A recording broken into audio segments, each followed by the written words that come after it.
요한계시록 6장에는 어린 양이 인을 떼시는데 일곱 인에 대해서는 전체적으로 4+3의 구조로 보는 것이 좋다라고 말씀을 드렸습니다. 앞에 4개의 인은 예루살렘 성전의 멸망을 필두로 시작된 재난의 시작이며 처음 창조된 세계가 마지막 종말의 심판에 이르는 예고적 성격을 가진다라고 볼 수가 있겠고, 뒤의 세계는 최후 종말의 심판을 말한다라고 볼 수 있겠습니다. 그러니까 우리가 뭐 지진이나 화산 폭발도 하여튼 예고된 게 있잖아요. 그렇죠. 어떤 전조의 현상들이 있고, 그 다음에 이제 궁극적으로 폭발하거나 뭐 지진이 나거나 하는 그런 경우처럼 이 4개의 인과 3개의 인이 그런 식의 형식의 구조를 가지고 있다라고 말을 하고 있는 것입니다. 그래서 앞에 나오는 4개의 심판은 대적에 대한 예고편의 성격을 가진 것이지만, 5제부터 7째 인에 이르는 것은 대적에 대한 직접적인 심판으로 최종적인 종말의 심판을 말하고 있다라고 보시면 되겠습니다. 그럴 때 5번째 인은 우리가 본 것처럼 최종적인 심판을 촉구하는 순교자의 신원, 그들의 탄원 기도가 되어 있고, 6째 인은 그에 대한 응답으로 심판을 집행하는 것이고, 그 다음에 7째 인은 최종적인 심판의 완성과 목표를 말하는 방식으로 되어 있습니다. 그러할 때 오늘 그 본문에서 이 6째 인의 심판에 대해서 쟁점이 되는 것은, 여기 나오는 그 심판이 문자 그대로 발생할 것인가, 아니면 그냥 상징적인 표현으로 봐야 할 것인가에 대한 쟁점이고, 또한 최후의 심판의 현상으로 봐야 될 거냐, 그러니까 궁극적이고 종말적인 심판으로 봐야 될 것이냐, 아니면 예수의 처음 오심과 다시 오심 사이에 있는 그런 시대의 특징을 말하고 있는 것인가, 이 점에 대해서 논쟁점이 있는 것입니다. 그래서 전체적으로는 뭐냐 하면 하늘의 해와 달과 별, 이런 천체의 이런 변화가 상징적이냐 아니면 실제 발생할 것이냐, 그런 문제가 오늘 6째 인의 본문에 관한 큰 논쟁점이라고 보시면 되겠습니다. 그럴 때 오늘 이 6째 인은 그 6장 9절로부터 11절에 순교자들이 보좌 앞에서 제단 아래에서 탄원하는 기도를 올린 것에 대한 반응이라고 볼 수 있겠고, 이 단락은 그러할 때 최후의 심판을 다루는 것이 틀림없고, 그래서 6장 11절은 고난을 받게 될 하나님의 모든 백성이 최후의 심판이 되기 전에 그들의 고난을 채워야 함을 단언하기 때문이라고 대표적으로 그레고리 빌이라는 신학자는 주장을 합니다. 그래서 6째 인이 이건 최후의 심판을 얘기를 하는 것이다 라고 그렇게 주장을 하고요. 이에 반하여서 사도 요한이 구약의 본문들을 상징적으로 사용하였다고 보면서 이러한 구약 본문들은 예수님의 재림에만 아니라 초림에도 적용된 사실로 비추어 보아서 6장 12절로부터 14절에 언급된 종말의 현상을 반드시 예수의 재림 때에 일어나는 마지막 최후 종말의 그런 사건들로 보는 것은 옳지 않다라고 이필찬 교수는 주장을 하고 있습니다. 이렇게 이것이 최후의 종말이냐 아니면 초림과 재림 사이에 일어나는 그런 예고적 성격이냐, 그런 문제에 대해서 논쟁이 있다는 것을 대표적으로 두 사람을 들어서 여러분께 말씀을 드렸습니다. 그럼 7번째 인을 떼시기 전에, 즉 하나님의 진노의 큰 날이 이르기 전에 요한계시록 7장에서는 하나님의 종들의 이마에 인을 치는 내용이 나오고 있습니다. 그러니까 정작 첫 번째부터 6째 인까지는 연속적으로 기록을 하고 있는데, 7째 인을 뗄 때에는 7장이라고 하는 내용이 보통 삽입이라고 그러죠. 이게 그 삽입되어 있고, 이제 8장 1절에 가서 7째 인을 떼시는 게 나오니까 그렇게 봤을 때 이 7장은 최종적인 심판에 앞서서 하나님의 백성들을 구원하시는 그런 내용이 끼어 있다라고 보고 이 7장이 기록되고 있는 것을 우리가 볼 수 있습니다. 그러니까 여섯째 인과 일곱째 인 사이에 이 인을 치는 내용이 나오니까 그럼 이것이 최후의 종말이라면 인을 치는 내용이 여기에 들어갈 리가 없죠. 마지막 완성이니까. 그러니까 그런 면에서 우리가 이 여섯째 인과 일곱째 인 사이에 이 7장이 끼어 있는 점에 대해서 좀 더 고려를 해야 한다라는 것입니다. 이러한 것은 출애굽기에서 애굽을 열재앙으로 심판할 때도 이런 똑같은 구조를 나타내고 있습니다. 그래서 열재앙을 3+3+3+1 아니면 그냥 열재앙을 9+1 이렇게 구조를 나눈다라고 말씀을 드렸었죠. 그럴 때에 이 10번째 재앙이 10가지 재앙 중에서 최종적이고 궁극적인 심판이잖아요. 재앙이. 그런데 이 재앙이 첫 번째부터 9번째까지는 연속적으로 기록이 돼요. 그런데 10번째 재앙 들어갈 때에는 그 사이에 9번째와 10번째 사이에 또 끼어 있는 것이 있어요. 출애굽기도. 그러니까 지금 6번째 인과 요한계시록의 7번째 인 사이에 끼어 있는 것처럼 출애굽기의 열재앙도 9번째 재앙까지 그리고 10번째 재앙 안에 그 사이에 끼어 있는 내용이 있어요.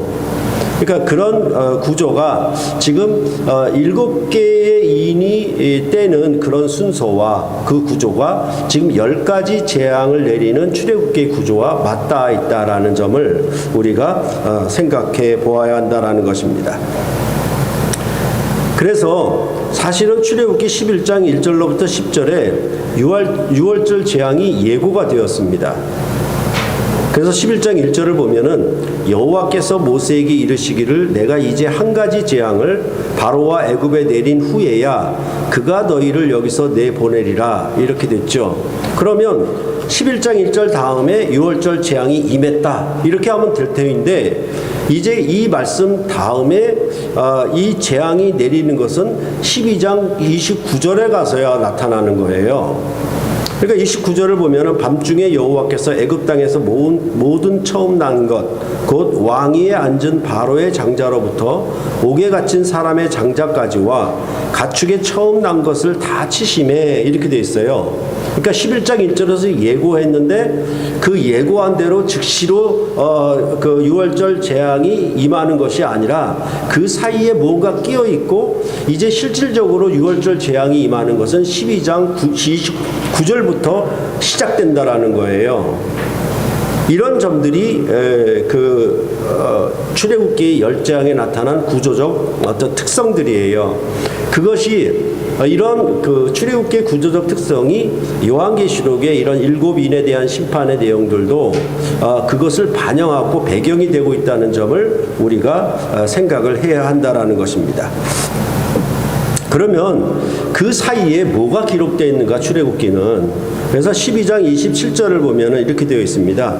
너희는 이르기를 이는 여호와의 6월절 제사라 여호와께서 애굽 사람에게 재앙을 내리실 때에 애굽에 있는 이스라엘 자손의 집을 넘으사 우리의 집을 구원하셨느니라 하라 하매 백성이 머리 숙여 경배하니라 라고 말씀되고 있어요. 그러니까 지금 6월절 재앙이 예고가 되어 있고 12장 29절에 6월절 재앙이 내려지는 그 사이에 뭐가 있냐면 6월절 예식, 6월절 제사를 어떻게 지내라라고 하는 것에 대해서 말씀하는 내용이 그 가운데 끼어 있다라는 거예요. 근데 그게 전부 뭐냐 하면 애굽 온 땅에 저녁에 6월절 재앙이 임하는데 그 재앙이 임하기에 앞서서 이스라엘 백성이 어떻게 이 6월절 재앙이 넘어가는가 6월절 재앙이 그 패스오버 하는가 이런 내용을 기록하고 있는 거예요. 그러니까 그 얘기는 뭐냐 하면 이제 애굽 전역에 6월절 재앙이 임하는데 그 전에 뭐가 있냐면 이스라엘 백성의 구원을 얘기를 하고 있는 거예요. 그러니까 실질적으로 9번째 재앙과 10번째 재앙 사이에 뭐가 있냐면 이스라엘 백성이 유월절 식사, 유월절 새로운 식사를 하는 내용들이 생명의 잔치가 벌려지는 것이 바로 여기 끼어 있는 거예요. 그러니까 이런 구조적 특성이 일곱 인에 대한 심판에 대해서 나타날 때에도 6번째 인까지 나타나고 그 다음에 7장에 인을 치어서 하나님이 자기 백성을 구원하는 내용들이 있고 그 다음에 비로소 7째 인을 떼시는 것이 나오는 그런 구조적 순서랑 출애굽기의 10장의 순서랑 그런 의미로 맞닿아 있다라는 점을 여러분들이 기억하시면 좋겠다라는 것입니다. 그래서 사실은 첫 번째부터 7번째 인까지는 연속적으로 6번째까지는 연속적으로 이루어지지만은 7번째 인을 뜰 때에는 이것이 다시 7 나팔과 7 대접으로 이어지고 있거든요. 그러니까 사실은 첫 번째부터 6번째 인까지는 이후에 마땅히 될 일, 일어날 일에 대해서 예고편이라 한다라고 하면 7째 인을 떼실 때에는 그 일에 대한 구체적인 집행을 얘기를 하고 있는 것이죠. 그러니까 이게 예고적 성격을 갖고 있다가 마지막에 7째 인, 7인으로 봉한 것을 7째 인을 뗄 때에 비로소 이제 그 책이 완전히 열리는 거 아니겠습니까? 그러니까 그렇게 되면 7째 인은 이제 비로소 그 안에 예고되었던 모든 것들이 이제 궁극적으로 시행되고 집행되는 그런 내용이 이 7째 인에 나타나 있다라고 볼 수가 있겠습니다. 그래서 이제 7째 인을 뗄 때에는 하늘의 싸움과 심판 그리고 자기 백성의 구원을 7 나팔과 7 대접으로 반복하며 강조하는 식으로 말씀을 하고 있습니다. 이제 앞으로 이제 진행되겠지만요. 만약에 이스라엘 백성을 애굽에서 이끌어낸 유월절 재앙을 비롯한 10번째의 재앙이 끝은 아니죠. 이스라엘 백성이 완전히 애굽에서 나오게 되게는 홍해를 건너보러 나오게 되는 것이거든요. 실질적으로는. 그러니까 뭐냐 하면 애굽에서 유월절에 나와서 광야를 지나고 그 다음에 홍해에서 애굽 군대와 싸우는 장면이 나오는 것이죠. 애굽의 모든 군대가 다 모아가지고 600승이나 되는 철병거들을 끌고 와서 이스라엘 자손과 어떻게 보면 대판 싸움을 붙는 것이죠. 근데 홍해물에서 완전히 그들을 수장시켜 버리잖아요. 그러니까 이게 뭐냐 하면 이 심판의 내용들이 애굽의 열재앙으로 이제 애굽은 모두 죽었다 끝났다 이게 아니고 출애굽기는 뭐냐 하면 다시 한번 큰 싸움이 벌어진다라는 얘기죠. 애굽의 큰 군대랑 싸움이 벌어진다는 내용을 홍해 사건에서 기록하고 있는 거예요. 그래서 비로소 큰 싸움을 이기고 나서야 그 다음에 홍해를 건너서 완전히 애굽으로부터 분리된 새로운 백성으로 태어나는 그런 내용이 출애굽기의 흐름이에요. 그렇다라고 하면 여기 7째 인을 떼는 것 가운데서도 뭐냐면 이제 12장부터 14장까지 요한계시록에 보면은 하늘에 큰 싸움이 있고 용이 땅으로부터 쫓겨나서 그 여자와 그 백성들과 싸우는 장면들이 기록되고 있거든요. 그리고 나서 궁극적으로 마지막에 이제 무정에게 가두고 하는 내용들이 큰 싸움의 승리로 끝나는 장면들이 바로 이 요한계시록에 되어 있거든요.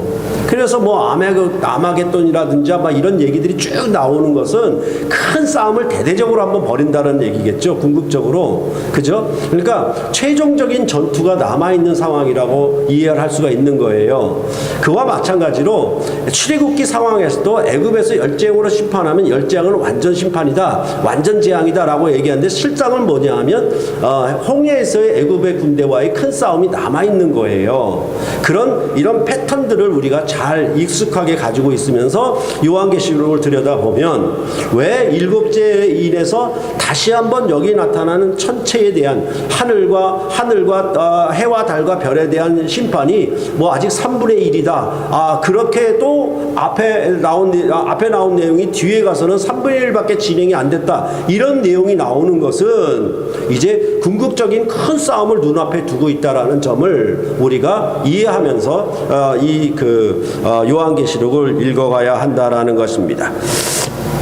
여하튼 그렇게 볼 때 이제 여섯째 인에서 대대적인 이제 심판을 예고하고 있긴 하지만은 다섯째 인에서 뭐라고 그랬냐면 흰 두루마기를 주면서 아직 잠시 동안 쉬라 그랬잖아요. 그러니까 왜 쉬라 그러냐면 그 수가 차기까지 쉬라고 얘기를 했기 때문에, 그러면 그 수가 차기까지는 어떤 의미로 얘기할 수 있냐라고 하면 여섯째 인 다음에 나오는 7장에서 14만 4천의 인을 치는 내용들이 나오고 있기 때문에 이 수가 차는 내용들이 7장에 나오고 있거든요. 그러면 6장에 대한 내용들은 궁극적으로 뭐냐면 최종의 종말적 마지막 심판을 가리키는 내용은 아직 아니다라는 것을 우리가 알 수 있게 만들고 있는 것이죠. 그렇죠? 그런 점들을 우리가 생각해보고 오늘 본문을 대해야 할 것입니다. 그럴 때 여섯째 인 심판은 크게 두 부분으로 나누든지 아니면 세 부분으로 나눌 수 있어요. 그래서 12절부터 14절 아니면 15, 16절 그다음에 17절을 떼어서 볼 수도 있는데 저는 이제 두 부분으로 나눴습니다. 그래서 12절로부터 14절은 심판의 현상이고 그 다음에 후자는 그 심판에 대한 사람들의 반응을 얘기를 하고 있습니다. 이는 마치 이스라엘 백성이 출애굽할 때 10가지 재앙으로 심판한 것과 또 같습니다. 그때도 자연계에 대한 심판을 말하고 그 다음에 애굽의 장자들에 대한 심판을 말하고 있는 거예요. 그러니까 이게 뭐냐면 그 터가 있잖아요. 그러니까 그 토대가 되는 것, 그 기반이 되는 것을 심판하고 그 다음에 그러니까 애굽 땅 전역에 나일강이라든지 먹거리라든지 이 모든 것에 대한 심판이 이루어진 다음에 마지막에 최종적인 6월절 심판은 뭐냐 하면 애굽의 장자들에 대한 심판이거든요. 애굽에 처음 난 것들이 왕위에 앉은 자의 장자로부터 가축의 장자까지 이렇게 치는 심판이 나와 있는 거예요. 그러니까 이 심판의 형식이 뭐냐 하면 전체적으로 그 애굽 땅 전역에 대한 심판, 그런 다음에 그 애굽 땅에 사는 사람들에 대한 심판, 이렇게 크게 두 가지로 나누어 볼 수 있는 거예요. 이렇게 나누어 볼 수 있는 것이 바로 오늘 여섯째 인의 심판에서도 하늘의 해와 달과 별 그리고 각 산과 섬 이렇게 대한 심판이 12절부터 14절 그 다음에 15절부터 17절은 땅의 임금들 왕족들 장군들 이 사람들에 대한 심판이 형성이 되어 있는 거예요. 이렇게 그런 것들이 바로 이런 구조적 특성도 사실은 10가지 재앙이 기본적인 그 모티프를 갖고 있기 때문에 그것을 가져와서 이 여섯째 인의 심판의 내용도 크게 두 부분으로 이렇게 구성되어 있다라는 것을 여러분들이 생각하시면 되겠습니다. 왜 이런 심판의 구조가 나타나는가 하면은 처음 창조 때, 창세기 창조 때는 뭐냐 하면 항상 배경을 먼저 만들잖아요. 그렇죠? 하늘을 만들고 하늘에 공중에 나는 새를 집어넣고 그 땅을 만들고 땅에 나는 식물들을 거기다 채우고 그 다음에 바다를 만들고 그 바다의 물고기들을 채우고 이런 방식이었잖아요. 그렇죠? 이런 창조적 방식인데 이 전체적으로 이렇게 하늘의 해와 달과 별, 그 다음에 바다와 땅 이렇게 창조하신 후에 마지막에 뭐냐 하면 여섯째 날에 사람을 창조하시잖아요. 그렇죠? 그러니까 이 창조된 세계가 뭐냐 하면 전체적으로 자연계, 처음 창조에 대한 얘기를 먼저 말을 하고 그 안에 사람을 지으셨다. 이 사람이 생육하고 번성하도록 했다. 사람이 다스리도록 했다. 이렇게 되어 있잖아요. 그러니까 그러한 형식을 그대로 가져와서 여기 이 요한계시록도 뭐냐 하면 전체적으로는 땅에 거하는 사람들을 심판하는 것. 그러니까 땅을 심판하고 그 안에 거하는 사람들을 심판하는 방식으로 그렇게 구성되어 있는 것도 역시 마찬가지인 것입니다.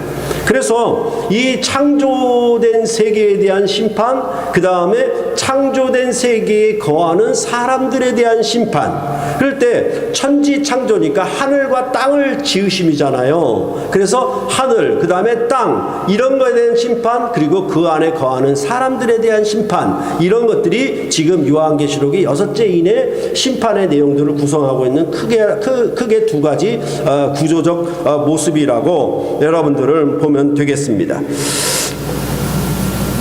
그랬을 때 창세기의 창조는 출애굽기의 시내산에서 이스라엘 나라를 시작하심에 그 목표와 성취가 있는 거예요. 그래서 이 모든 창조된 세계는 무엇을 위한 지으심이냐라고 하면 1차적으로 이스라엘 나라를 지으심이 목표예요. 그래서 시내산에 출범한 이 이스라엘 나라가 그 기원이 어디 있냐라고 봤을 때 그 기원은 아브라함과 이삭과 야곱에게 있다. 그보다 더 먼 기원은 노아에게 있다. 그거보다 더 멀게는 아담에게 있다라고 얘기를 하는 것이죠. 그래서 시내산에 출범한 이 나라가 어느 기원을 갖냐면 창세기의 창조, 그 다음에 아브라함과 이삭과 야곱의 족장들의 나라의 기원이 있다라고 말씀하는 거기 때문에 실질적으로 창세기의 모든 기록 내용은 무엇을 목표로 하는 것이냐라고 하면은 시내산에서 이스라엘 나라를 시작하심의 목표로 되어 있는 거예요.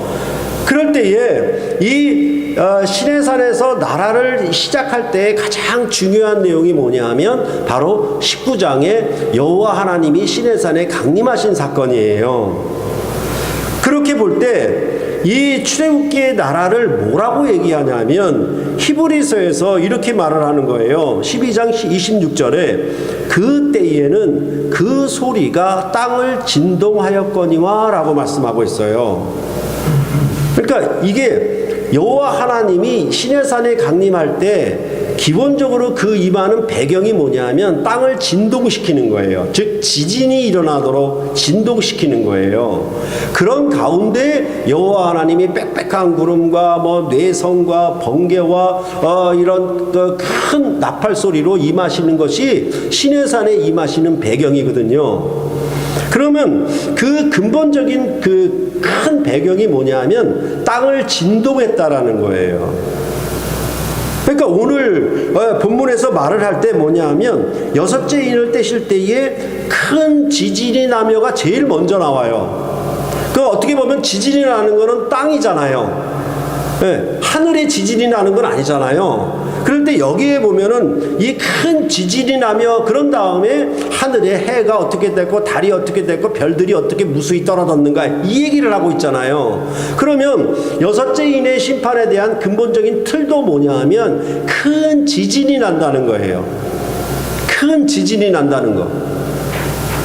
그럴 때에 이 구약의 나라에 대해서 히브리서 기자는 그는 진동할 나라였다. 즉 땅이 흔들리는 나라를 받은 것이다 라고 얘기를 하고 있는 거예요.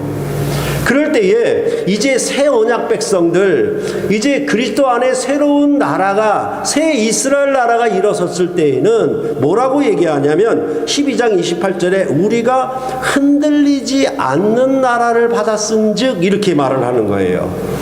그러니까 우리가 마가복음을 할 때 성전에 대해서도 손으로 지은 성전, 손으로 짓지 않은 성전 이렇게 대비를 시켰잖아요. 그랬을 때 이 히브리서에도 옛 이스라엘 나라와 새로운 이스라엘 나라인 교회를 대비시킬 때 뭐라고 얘기하냐면 여기는 땅이 진동하는 나라, 여기는 땅이 흔들리지 않는 나라 이렇게 대비시키고 있는 거예요. 전체적으로. 그러니까 이런 배경을 가지고 우리가 이해를 한다면 앞서 말씀드린 것처럼 왜 12절에 큰 지진이 나며라고 맨 처음 서두에 그 얘기를 하고 시작하는지 여러분들이 이해할 수 있는 것입니다. 그러니까 모든 천지 창조된 세계가 이스라엘 나라의 창조, 이스라엘 나라의 시작을 위한 것이었는데 그 하늘과 땅을 지으신 모든 생명체들을 거기에 넣어두신 모든 목표가 이스라엘 나라를 시작하기 위한 목표였는데 그 이스라엘 나라가 어떤 나라라고 하면 그 나라는 지진이 나는 나라였다, 흔들리는 나라였다라고 말씀을 하고 있는 거예요.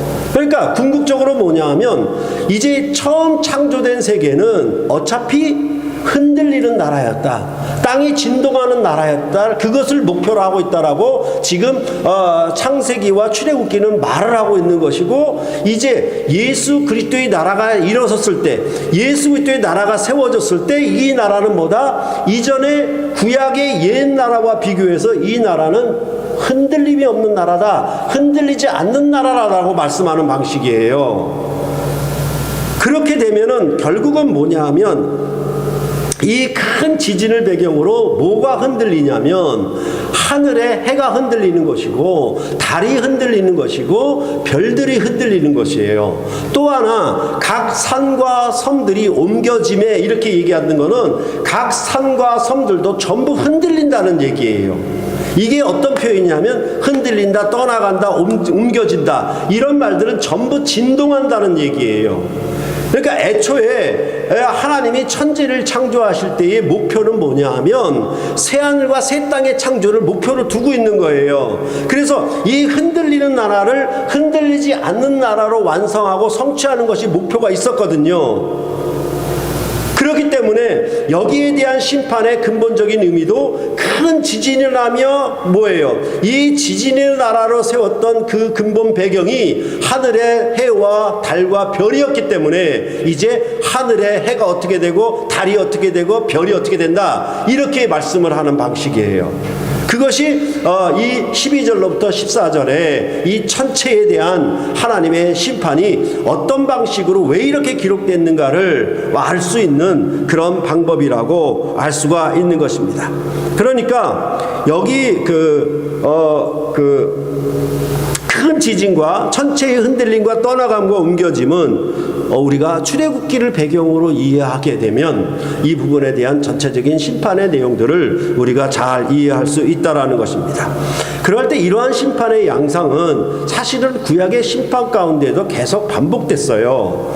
이사야서 13장 9절로 11절을 보면은 보라, 여호와의 날 곧 잔혹히 분냄과 맹렬히 노하는 날이 이르러 땅을 황폐하게 하며 그 중에서 죄인들을 멸하리니 하늘의 별들과 무리가 그 빛을 내지 아니하며 해가 돋아도 어두우며 달이 그 빛을 비추지 아니할 것이로되 내가 세상의 악과 악인의 죄를 벌하며 교만한 자의 오만을 끊으며 강포한 자의 거만을 낮출 것이며 라고 말하고 있습니다. 그러니까 여기의 내용도 뭡니까? 하나님이 잔혹히 맹렬하게 분노하시는 심판에 대해서 말을 하는데, 그게 여호와의 날인데 하늘의 해와 달과 별에 대한 심판, 또 그 안에 거하는 악인들에 대한 심판, 이렇게 되어 있잖아요. 그런데 여기 이사야서 13장은 무엇을 얘기하고 있냐면 우리가 잘 알고 있듯이 바벨론 심판을 얘기를 하고 있는 거예요. 바벨론을 심판하는데 뭘 가져왔냐면 하늘의 해와 달과 별들에 대한 심판을 가져온 거예요. 그러니까 실질적으로 우리가 이 바벨론 심판이 이루어졌을 때, 역사적으로 이것이 나타났을 때, 그러면 해가 돋아도 어두워졌고 달이 그 빛을 비추지 아니했고, 그런 현상이 있었는가? 별들이 그 빛을 비추지 않은 현상들이 있었는가? 없었거든요.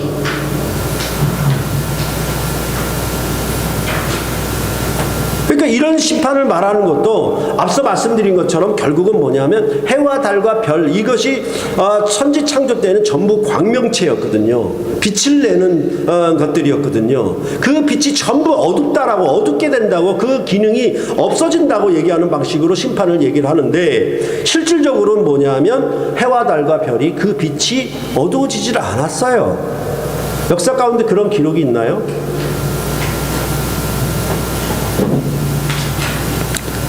이사야 34장 4절도 보면은 하늘의 만상이 사라지고 하늘들이 두루마리같이 말리되 그 만상의 쇠자남이 포도나무 잎이 마름 같고 무화과나무 잎이 마름 같으니라, 이렇게 얘기를 하고 있는 거예요. 근데 이것은 이스라엘의 형제 국가인 에서, 야곱과 에서의 관계에서 에돔의 국가를 심판하는 내용이 바로 이사야서 34장이거든요. 오바다서처럼. 그런데 여기 하늘의 심판을 동원해서 말을 하고 있는 거예요. 여기도 그냥 에돔 사람들에 대한 심판만 얘기하는 것이 아니라 에돔 사람들에 대한 심판을 얘기하는데 뭘 가져오냐면 하늘의 심판을 가져오는 방식이에요. 그러면 사실은 이 하늘들이 두루마리처럼 말려갔는가? 없었거든요. 또한 요엘서 2장 10절과 11절을 보시면은 이렇게 얘기합니다. 그 앞에서 땅이 진동하며 하늘이 떨며 해와 달이 캄캄하며 별들이 빛을 거두도다. 여호와께서 그의 군대 앞에서 소리를 지르시고 그의 진영은 심히 크고 그의 명령을 행하는 자는 강하니 여호와의 날이 크고 심히 두렵도다. 당할 자가 누구이랴? 또한 31절과 32절에 여호와의 크고 두려운 날이 이르기 전에 해가 어두워지고 달이 핏빛같이 변하려니와 누구든지 여호와의 이름을 부르는 자는 구원을 얻으리니 이는 나 여호와의 말대로 시온산과 예루살렘에서 피할 자가 있을 것이며 남은 자 중에 나 여호와의 부름을 받을 자가 있을 것임이라 라고 말씀하고 있습니다. 여기는 이스라엘에 대한 심판이에요. 이스라엘에 대한 심판인데 역시 하늘의 해와 달과 별에 대한 심판을 또 가져오고 있는 겁니다. 그런데 말씀드린 것처럼 역시 여기에 나온 대로 그대로 일어나질 않았어요. 그러니까 전부 뭐라고 생각하냐면 이제 구약의 모든 이런 천체에 대한 심판에 대한 내용은 단순히 상징에 불과하다라고 보고 있는 것이고 그 상징성을 어디까지 끌고 오냐면 요한계시록 6째 인의 심판에 대한 이 하늘의 해와 달과 별들에 대한 심판도 이건 상징성이지 실제로 일어나는 일이 아니다라고 부인하는 거예요. 그러니까 여러분들이 지금 몇 구절만 보아도 오늘 6째 인에 대한 심판의 내용들이 전부 구약 본문들을 배경으로 하고 있잖아요. 그래서 구약의 본문들처럼 역시 실제 일어나는 천지개벽과 같은 가공할 현상이 아닌 상징적인 것에 불과한가 이렇게 생각을 해보아야 한다는 것입니다. 출애굽기 시내산에서 나라를 설립할 때부터 이미 이 나라는 진동할 나라임을 보였습니다. 그러니까 항상 여러분에게 말씀드렸지만은 뭐예요? 나라가 흔들리고 재난이 임하게 되면 우리는 어떻게 생각을 하게 됩니까? 아, 여긴 살 수 없겠다. 여기 떠나가야 되겠다는 생각을 하잖아요.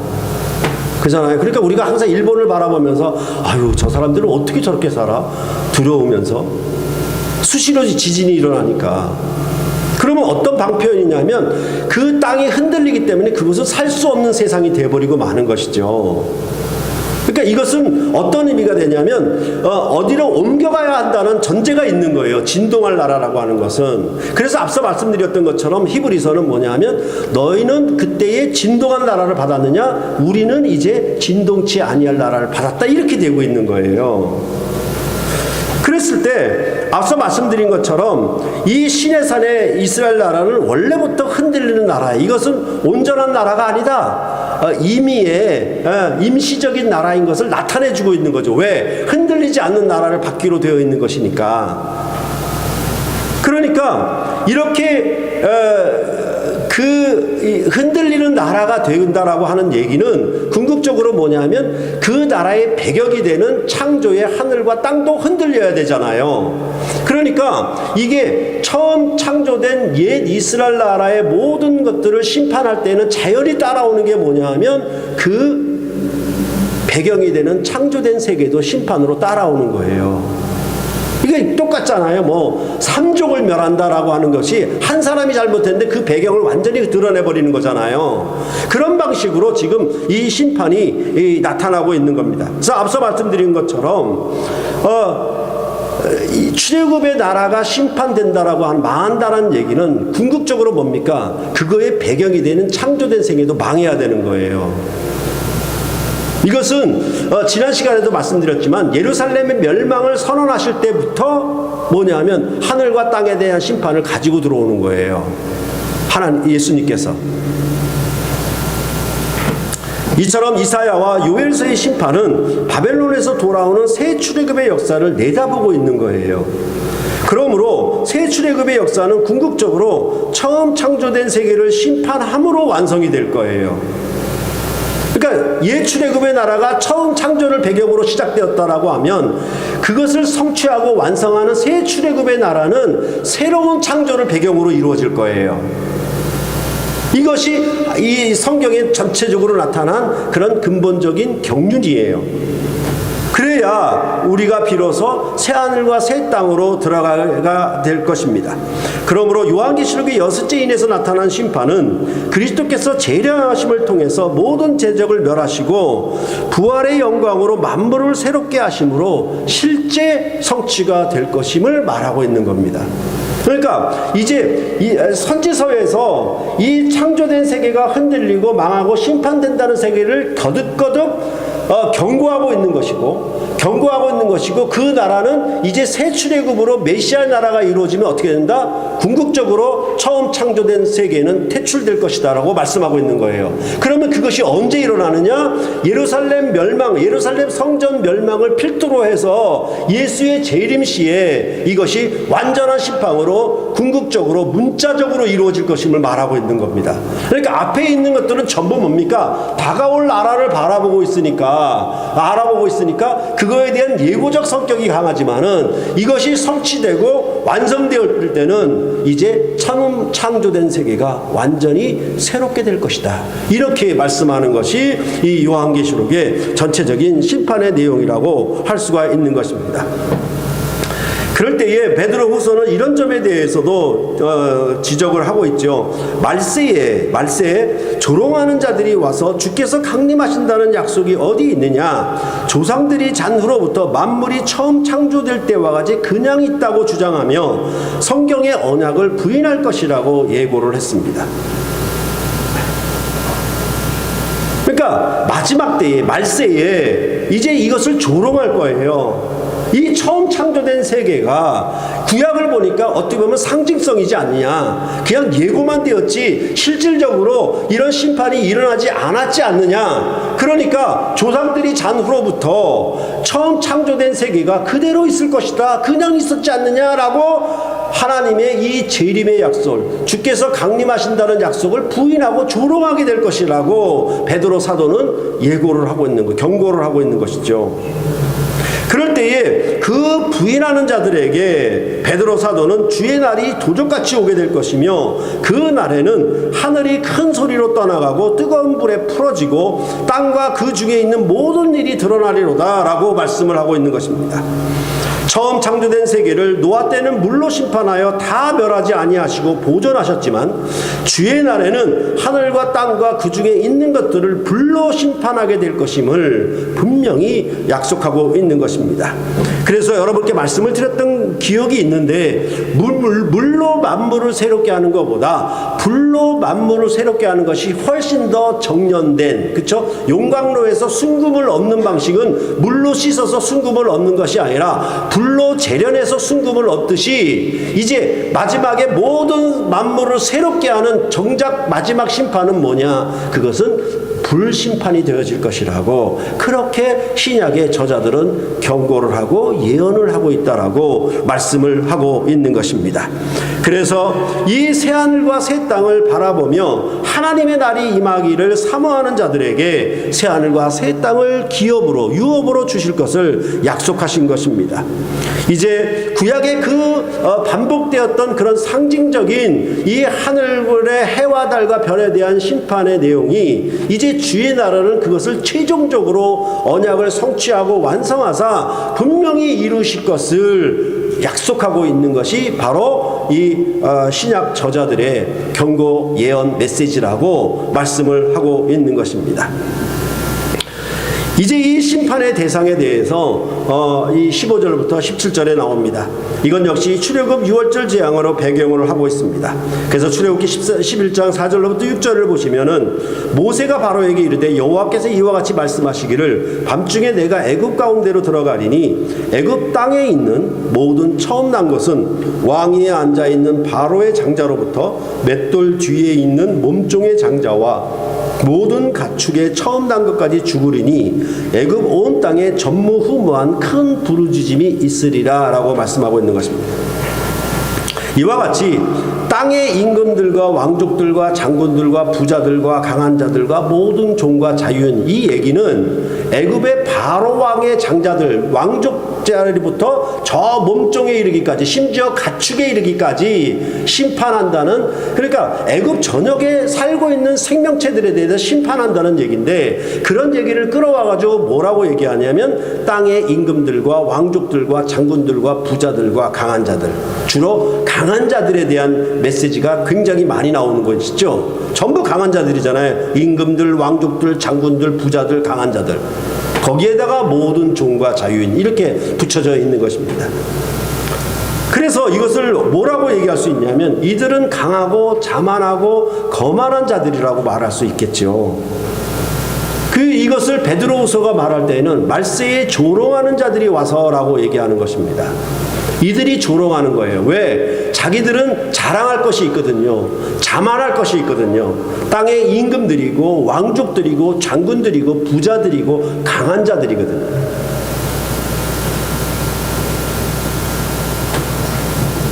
이 말은 전체적으로 뭐냐면, 여기다가 꼭 거론하는 게 뭐냐면, 그냥 임금들이 아니라 땅의 임금들이에요. 땅의 장군들이에요. 땅의 왕족들이에요. 다시 말해서 하늘과 땅을 창조해서 땅에 살고 있는 모든 생명체들에 대해서 하나님이 이제 여섯째 인에서 심판을 예고하고 있다는 사실을 우리에게 말하고 있는 것입니다.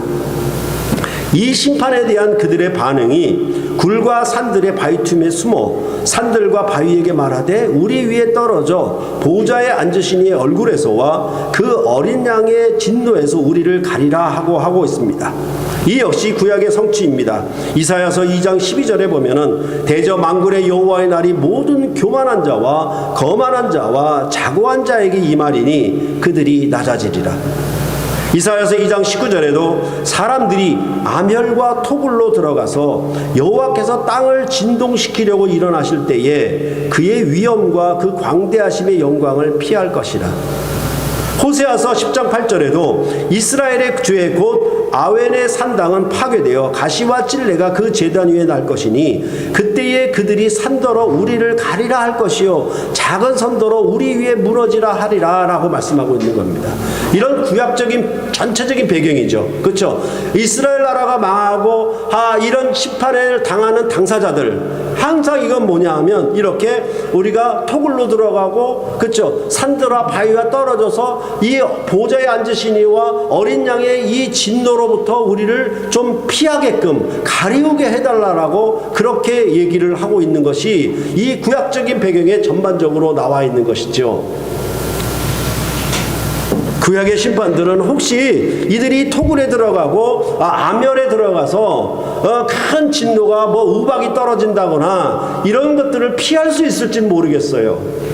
그러나 요한계시록의 심판은 아무것도 그 누구도 가릴 수가 없다라고 분명하게 내곡한 그리고 아주 처절한 격렬하고 아주 분노가 탱천한 그런 심판에 대해서 여기서 얘기를 하고 있는 것입니다. 왜냐하면 보좌에 앉으신 이의 얼굴과 그 어린 양의 진노이기 때문입니다.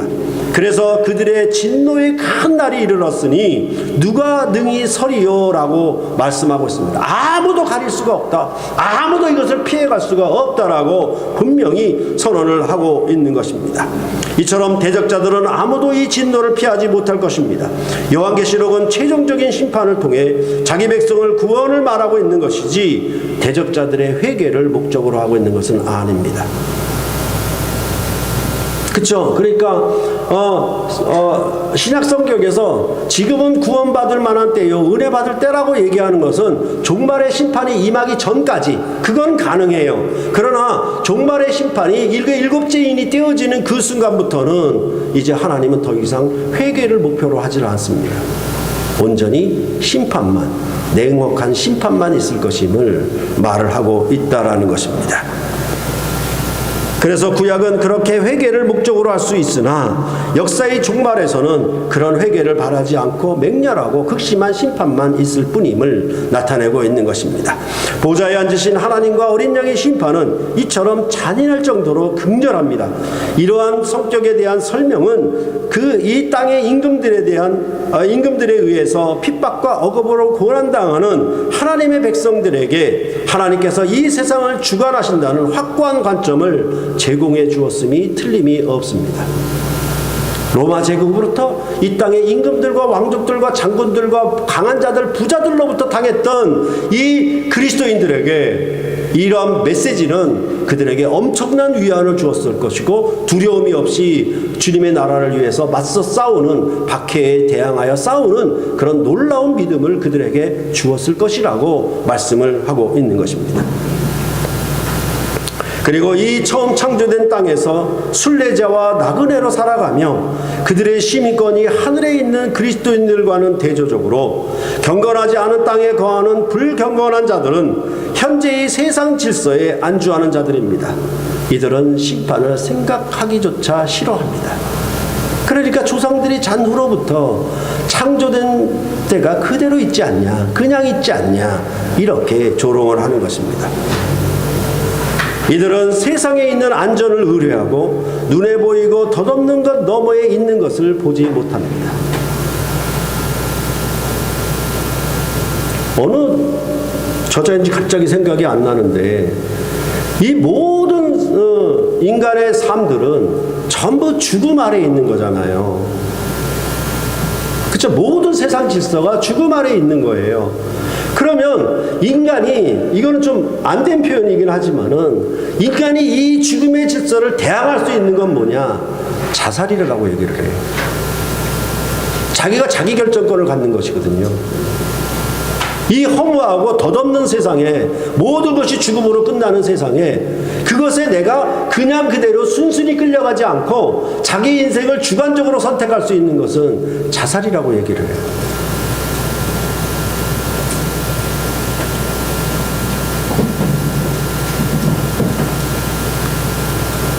그러니까 땅의 임금들, 왕족들, 장군들, 부자들, 강한 자들은 전부 뭡니까? 땅의 시선이 고착된 사람들이에요. 땅의 안전을 보장하고 땅의 모든 것을 줄 수 있고 땅의 모든 것을 보호할 수 있다라는 그런 전제에서 그들의 시각은 전부 뭐냐면 땅에 고착되어 있는 거예요. 결국은 이 땅이 우상이 되고 만 것이죠. 그렇기 때문에 창조된 세계는, 처음 창조된 세계는 반드시 심판되어야 한다라고 말씀을 하고 있는 것입니다. 요즘도 종말론자들이 득세를 하고 영화들도 인류의 종말에 관한 것들로 관객을 끌어모으고 있습니다. 예전에는 핵전쟁이 일어나 지구가 멸망할 것이라고 하는 것이 주된 것이었는데, 지금은 행성이 충돌함으로 지구가 멸망할 것이라고 말하고 있습니다. 이게 하늘의 별이 떨어진다는 얘기거든요. 조그만 행성 하나가 떨어져도 지구는 큰 재난을 당하는 것이니, 하늘의 별들이 아직 익지 않은 무화과나무가 큰 바람에 흔들려 떨어지는 것처럼 떨어진다면 이 땅이 어떻게 견딜 수가 있겠는가? 그럴 때 계시록이나 베드로후서와 같은 묵시적인 내용이 있는 성경의 말씀은 자연현상을 연구하고 살피라는 말이 아니에요. 재난의 징조가 뭐냐, 말세의 징조가 뭐냐, 그걸 살피라는 뜻이 아닌데 자꾸 그것을 가지고 복음을 전하려고 해요. 사람들을 위협해서. 우리는 의에 거하는 바 새하늘과 새 땅의 합당한 질서로 주의 죽고 부활하심으로 거듭난 새 사람으로서 보좌 우편에 계신 아들의 형상으로 변화되지 못하면 아무도 주의 재림하시는 것을 감당치 못할 것이라는 데 중점이 있는 거예요. 쉽게 말해서 너희는 어떠한 사람이 되어야 마땅하뇨?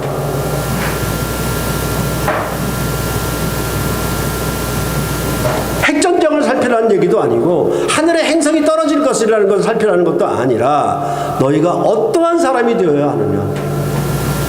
하나님을 대항하고 땅 위의 교회를 핍박했던 모든 권세 있는 자들뿐만 아니라 비천한 자들도 세상의 어느 누구라도 재림하시는 주의 진노 앞에 능히 설 자가 없다고 말씀하고 있는 것입니다.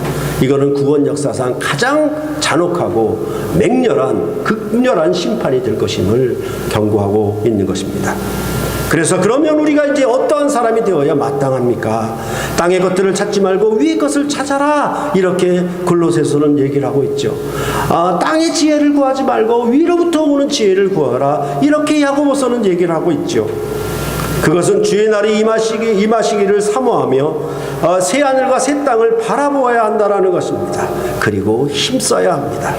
그래서 주 앞에서 점도 없고 흠도 없이 평강 가운데서 나타나기를 힘쓰라라고 말씀하고 있는 것입니다.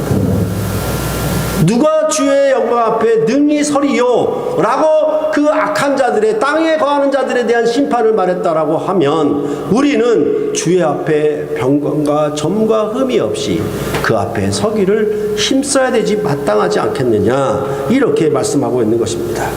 그러므로 우리가 주의 날을 심판의 날로 맞을 것인지 아니면 평강의 날로 맞을 것인지에 대하여 여러분들의 삶이 어떻게 무엇에 힘써야 되는 것인가를 생각해 보고 사셔야 한다는 것입니다. 덧없는 이 땅의 것들을 추구하고 땅의 것들로 내 시선이 고착되어서 그것이 나에게 영원한 안전과 번영을 줄 것이라는 착각 속에서 살아가지만 모두가 다 죽음에 이르는 것밖에는 없습니다. 그러나 그리스도 예수 안에서 여러분의 눈이 열리고 귀가 열렸다라고 하면 여러분들은 주의 날이 임하기를 사모하고 새하늘과 새 땅을 유업으로 주시는 주의 약속을 굳게 붙잡고 여러분의 삶을 힘써 그 하늘의 지혜를 구하며 하늘의 백성들을 섬기는 삶들로 여러분이 그런 삶으로 살아가야 한다라고 말씀을 하고 있는 것입니다.